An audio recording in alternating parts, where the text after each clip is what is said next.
Hey, Hydration Nation, it's me, Barty the Brain, your wonderfully wise learning and development-loving mascot, and welcome to the Hydration Station, where we quench your thirst for knowledge. Today's topic?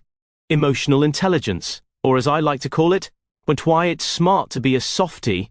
But don't worry, this isn't your typical lecture. No sir, we're going on a journey through stories, facts, and brain-boosting banter. So top off your water bottle and let's dive in. The tale of two toddlers. Let me tell you a story. Two toddlers, Max and Zoe, both around age 3, are at a playgroup. One grabs a toy from the other. Classic toddler chaos, right? Max immediately pushes Zoe. Zoe bursts into tears. Max gets a timeout. Zoe gets a juice box. End of story? Not quite. You see, what happens next is where emotional intelligence kicks in. Zoe's mom kneels down and says, "That hurt your feelings, didn't it?" Zoe nods, wiping her nose.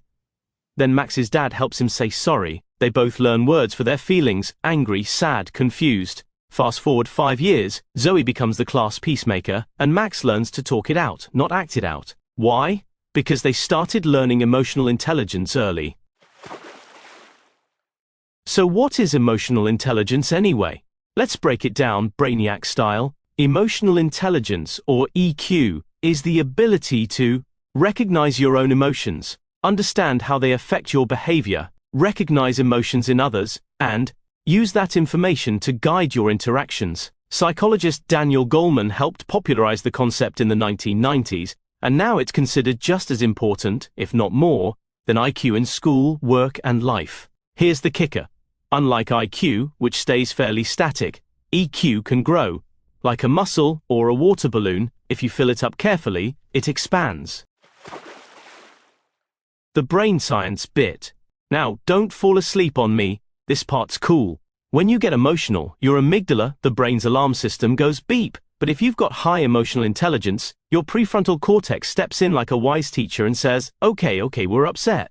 Let's figure this out. It's like having your own internal Barty the Brain, except with less of a podcast voice. Story time. The office water cooler incident. Okay. One more story. Sasha works at a tech company. One Monday, her coworker Leo snaps at her during a meeting. Old Sasha would have stewed, maybe gossiped about Leo at the water cooler. But new, emotionally intelligent Sasha pauses. She walks up to Leo later and says, "Hey, you seemed really stressed this morning. Everything okay?" Turns out Leo's dog was sick, and he hadn't slept in 2 nights. Sasha listens, shows empathy, and even offers to cover a task.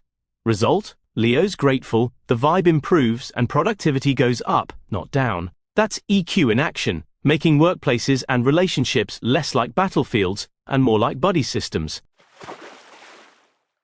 Barty's Big Brain Tips. Ready to boost your EQ, Hydration Nation? Here are Barty's Big Brain Tips. Name it to tame it when you feel something intense. Say it. I'm anxious. I'm excited. Words help your brain organize emotions. Pause before you react. Take a breath. Drink some water. Give your prefrontal cortex a chance to kick in. Practice empathic listening when someone talks. Really listen. Don't plan your reply, just absorb. Reflect. Don't ruminate. Think back on what happened and what you felt. Reflection leads to growth. Rumination, that's just emotional indigestion. The wrap-up. So, what did we learn today? Emotional intelligence helps us understand ourselves and others. It's not about being soft, it's about being smart with feelings. And yes, you can build it. One mindful moment at a time. Whether you're a kindergartner, a coder, or a curious cartoon brain like me, EQ is the superpower you didn't know you had. This has been the Hydration Station, where we sip, soak, and soak up the smarts. I'm Barty the Brain, and until next time, stay curious, stay kind, and stay hydrated.